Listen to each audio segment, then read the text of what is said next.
Қазірде біреу сапарлап бара жатса, Ақжол деп сапарына сәттілік тілейміз. Мұнымыз сапарың табысты, берекелі, сәтті, ақ болсын деген ниетіміз. Себебі біздің санамызда ақ деген сәттіліктің, туралықтың нышаны. Мұның да түп тамыры жоқ емес. Пайғамбарымыз миғраж сапарынан келген соң, сол сапарды әңгімелей отырып былай дейді: ол жерден өтіп кетіп бара жаттым. Бір періште 4 тон әкелді. Ол тондардың біреуі ақ, біреуі жасыл, біреуі қара, біреуі сары еді. Ақ тон мен жасыл тонды алдым. Бұрадарым Жәбірейіл түсіндіріп айтты. Ақ тон шариғат, жасыл тон мұсылмандар, қарасы кәпірлер, сары жеуіттер. Ақ пен жасылды алып, қара мен сарыны алмағаның өте жақсы болды дейді.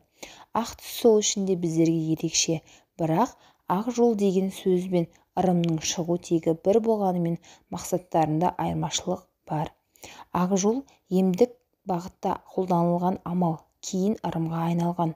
Бұл ырымға соғыста оқ тиіп, оғы денесінің ішінде қалған жаралы сарбаздың оқын сыртқа шығару үшін жасалған, яғни денесінен оқ шықпай қиналып жатқан сарбазды ел ішіне әкеліп үстіне ақ мата жауып жатқызып қояды да емші ақ жол деп айқайлайды. Осы кезде күйеуіне адалдығын бек сенімді әйел шығып жаралы сарбаздың үстінен аттайды.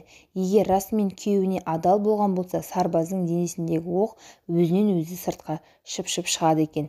Ал күнәсі болса, сарбаз өліп кетуі мүмкін. Жазушы Ілияс Есенберлиннің Қаһар романында осы ырым туралы айтылды және өзге деректерде кездеседі екен. Соның бірі Жиған терген кітабында ырымнан көрі әйелді сынауға арналған әдіс тәсіл анығында ізіне көз сөз ерген хандардың, бектердің әйелдерін ақтау үшін ондай шығарылған дейді. Хандар сөзге қалған өз әйелдерін ел алдында ақтау үшін ойдан шығарғандығы туралы өзге әңгімелер бар. Яғни ізіне сөз ерген ханшайымды ақтау үшін бір сарбазды соғыстан жараланған етіп алып келеді де елді жинайды. Бақсы ма, емеші ме, әйтеуір біреуі ортаға шығып, ақ жол деп айқайлайды. Ел жиналған соң ақ жолға кім шығады деп сұрайды. Сонда әлгі ізіне жаман сөз еріп жүрген ханның әйелі ортаға шығады да мен аттаймын деп жариялайды. Өзгелер ақ жол болсын деп хан әйеліне сәттілік тілейді.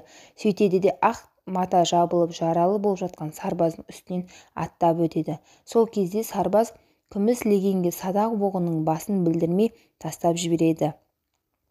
Оқ ұшы легенге сылдыр ете түседі.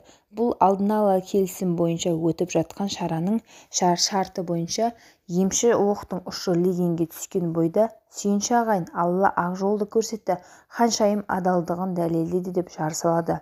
Осылайша ханның әйелдерін ақтау үшін жасалған жалған ем ырымға айналды деседі ел. Бұл тәсілдің өтірік айласы кейін белгілі болған соң ақ жол ырымы да шеттеліп қала бергеніміз.